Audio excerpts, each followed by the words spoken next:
Bismillahirrahmanirrahim. Jalan ma'rifatullah, yakni jalan untuk kenal Allah. Cara-cara untuk kenal Allah Subhanahu wa ta'ala. Setelah kita tahu bahawa percaya kepada Allah adalah menjadi sifat semula jadi manusia. Sama ada manusia yang Islam ataupun yang tidak Islam. Sama ada manusia yang ada ilmu atau yang tidak ada ilmu. Sama ada manusia yang bertamadun, yang ada kemajuan dalam hidupnya.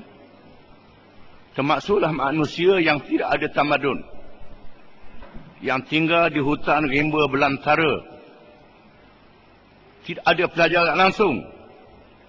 Sifat semula jadi semua manusia ini percaya adanya Tuhan, adanya Allah Subhanahu wa ta'ala. Masalahnya bagaimana nak kenal Tuhan yang sebenar, nak kenal Allah Subhanahu wa ta'ala. Oleh kerana ma'rifatullah itu menjadi asas kepada segala yang terkandung di dalam ajaran Islam, maka ia menjadi kewajipan yang pertama kepada setiap Muslim. Perkara yang pertama daripada ajaran Islam yang wajib ialah kenal Allah Subhanahu wa ta'ala. Mengenal Allah Ta'ala adalah kewajipan yang pertama ke atas tiap-tiap orang Islam. Hakikat ini disimpulkan oleh ulama tauhid di dalam kitab mereka, di dalam kalimah awwaluddin ma'rifatullah. Artinya yang pertama dalam agama itu mengenal Allah. Ini bukan hadis. Awwaluddin ma'rifatullah ini bukan hadis. Setengah kitab dia kata ni hadis, ini bukan hadis. Ini ialah kata-kata ulama, bukannya hadis Nabi SAW dan bukannya ayat Quran. Kalau ada ditulis dalam kitab, dia kata ini hadis, ini bukan hadis. Tapi dia disimpulkan daripada hadis. Maksud daripada hadis, maksud daripada ayat Quran ialah awwaluddin ma'rifatullah. Yang pertama dalam agama itu mengenal Allah, kenal Allah Ta'ala. Dan yang pertama di dalam tajuk ini ialah mempercayai wujudnya dengan betul. Yang pertama daripada perkara kenal Allah Ta'ala ialah kita kena tahu adanya Allah Ta'ala, adanya Tuhan yang Maha Esa. Kena tahu dan kena faham betul-betul. Firman Allah Ta'ala, "Qul inzuru madza fis samawati wal ard وَمَا تُغْنِي الْآيَاتُ وَالنُّذُرُ عَنْ قَوْمٍ لَا يُؤْمِنُونَ." Surah Yunus ayat 101. Artinya, katakanlah, perhatikanlah apa yang ada di langit dan di bumi. Tidaklah bermanfaat tanda kekuasaan Allah dan Rasul-Rasul yang memberi peringatan bagi orang-orang yang beriman. Ayat ini menyatakan supaya manusia tengok kepada kejadian langit dan bumi yang sangat menakjubkan. Bumi yang besar yang kita berjalan di atasnya, kejadian langit, segala bintang cekerwala yang ada di langit.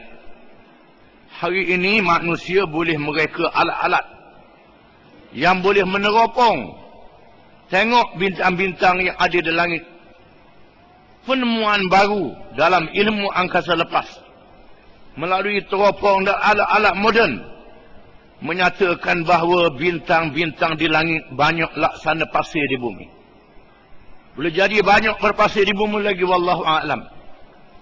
Gambarkanlah bumi kita ni berasa besar sangat dah, dan di sana ada bintang-bintang yang besar pada bumi lagi.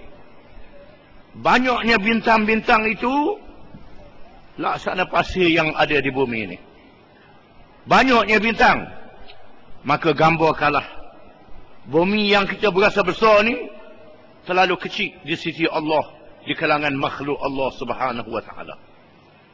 Banyak ahli-ahli sains yang meneropong bila balik kepada agama, mereka beriman kepada Allah dan percaya kepada Allah. Jangan duduk kira kau orang bodoh yang tak tahu apa. Ini orang yang cerdik, yang mengkaji, yang membuat kajian yang mendalam. Mereka melihat kejadian langit yang hebat, dan mereka yang mengkaji ilmu bumi melihat kejadian bumi yang sangat hebat.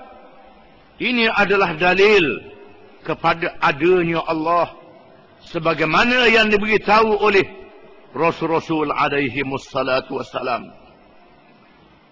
Rasul yang dipilih oleh Allah di kalangan manusia, yang wajib bersifat benar, bersifat amanah, bersifat menyampaikan, yang cerdik. Rasul-Rasul ini ialah manusia yang paling bijak dan paling cerdik di kalangan manusia, yang paling mulia akhlaknya, baik perangainya. Inilah dia manusia yang dilantik oleh Allah, yang memberitahu Tuhan yang sebenar satu saja, iaitu Allah. Tak cukup dengan dalil-dalil yang ada di keliling manusia, termasuklah Rasul yang mengajar. Firman Allah Ta'ala, awalam yanzuru fi malakus samawati wal ard wa ma khalaqallahu min syai' wa an asa an yakuna qad iqtaraba ajaluhum fabi ayyi hadithin ba'dahu yu'minun. Suratul A'raf ayat 185. Artinya, apakah mereka tidak memperhatikan kerajaan langit dan bumi dan segala sesuatu yang diciptakan Allah, dan kemungkinan telah dekatnya ajal mereka? Maka berita manakah lagi mereka akan beriman sesudah Al-Quran itu? Ayat ini juga bukan saja menyuruh kita melihat langit dan bumi. Langit dan bumi juga adalah di bawah kerajaan Allah Subhanahu wa taala. Allah Taala bukan sahaja menjadikan langit dan bumi, Allah Taala juga memerintah langit dan bumi dengan undang-undang dan peraturan, dengan suruhan dan larangan daripada Allah Subhanahu wa taala. Oleh kerana manusia ialah makhluk yang dijadikan dengan akal, yang boleh mentadbir kejadian-kejadian di bumi. Manusia dimuliakan dengan tugas yang mulia itu. Manusia akan dipanggil setelah berlakunya satu hari yang mesti berlaku, iaitulah kiamat. Ketahuilah, ajal dekat. Sama ada ajal seseorang itu untuk mati, ataupun ajal dunia untuk kiamat. Hari ini, ahli-ahli sains, orang kafir yang dahulunya tidak percaya kepada hari akhirat, yang dahulunya menyatakan dunia akan kekal, hari ini mereka sudah mula percaya akan berlakunya kiamat. Dan kiamat tidak boleh ditolak. Walaupun ada di kalangan ahli sains yang bukan Islam cuba nak menunjukkan kesombongan supaya kerajaan-kerajaan besar di dunia boleh reka alat tidak berlakunya kiamat. Untuk mereka roket yang menembak tai-tai bintang yang pecah supaya tidak menimpa dunia, tidak menimpa bumi. Macam mana nak reka roket kalau sekiranya bintang yang ada di langit macam pasir banyaknya? Macam mana nak lawan? Akan berlaku pelanggaran, akan berlaku pertemuan yang memecahkan dunia, iaitulah kiamat yang ditetapkan oleh Allah. Maka hendaklah sedar dan percaya ajal akan berlaku sebagaimana yang ditetapkan oleh Allah, menandakan adanya Tuhan yang berkuasa di atas segala-galanya. Bukan sahaja dia menjadikan segala-galanya. Itulah anak kunci yang ditunjuk oleh Al-Quran untuk mengenal Allah dan mempercayai wujudnya, adanya Allah, di mana manusia itu hendaklah menggunakan panca indera menggunakan alat-alat anggota yang ada pada dia. Mata boleh melihat, telinga boleh mendengar, lidah boleh merasa, dan akal fikiran yang dikurnia oleh Allah dengan cara yang sebenar. Melihat alam ini bermula dari melihat kejadian manusia itu sendiri, juga alam haiwan, tumbuh-tumbuhan dan lain-lain. Melihat kejadian bumi dan langit dengan peredarannya yang menakjubkan. Dengan melihat ini semua, kita akan terpegun dan mustahil ia tercipta dengan sendirinya. Dengan itu kita yakin pastilah ada yang menjadikannya, yang maha suci dari segala sifat kekurangan. Kalau benda yang halus dia tak jadi dengan sendiri, adakah kita percaya rumah tidak ada tukang? Kayu golek sendiri daripada bukit, dia pecah sendiri. Besi jadi paku dengan sendiri, lepas tu dia bercatung jadi rumah. Adakah kita boleh fikir begitu? Kita tak boleh fikir begitu. Mesti ada tukang yang buat rumah. Benda yang kecil ada tukang yang membuat. Bagaimana dengan alam yang besar ini? Mesti ada Tuhan yang menjadikannya. Dengan melihat alam, manusia percaya adanya Tuhan, adanya Allah Subhanahu wa taala yang Maha Esa. Kita kembali kepada kitab Allah yang menunjukkan kepada kita untuk melihat apa yang sepatutnya dilihat dan memerhati dengan cara yang membawa kita mengenal Allah dengan cara yang betul dan menanamkan keimanan yang teguh kepadanya. Marilah kita perhatikan ayat-ayat yang diantaranya ialah firman Allah Ta'ala, wa fil ardi ayatul lil muqinin wa fi anfusikum afala tubsirun. Surah Az-Zariyat ayat 20 hingga 21. Artinya, dan di bumi itu terdapat tanda-tanda kekuasaan Allah bagi orang-orang yang yakin, dan juga pada dirimu sendiri, maka apakah kamu tidak memperhatikannya?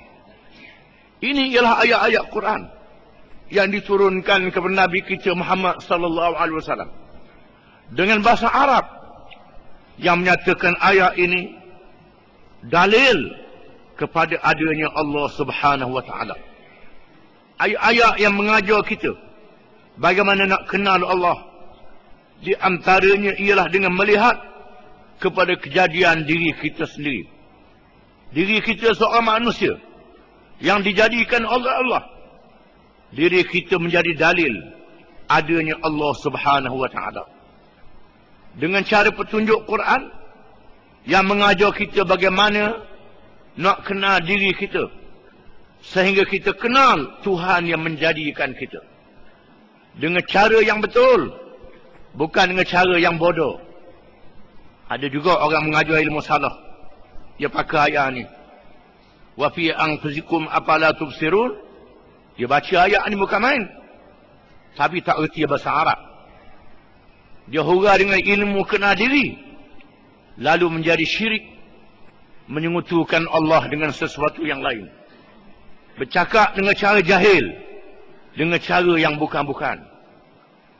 Ayat ini mengajar kita supaya kita jadikan diri kita dalil untuk kenal Allah, Tuhan kita yang tidak ada Tuhan malaikat dia sahaja.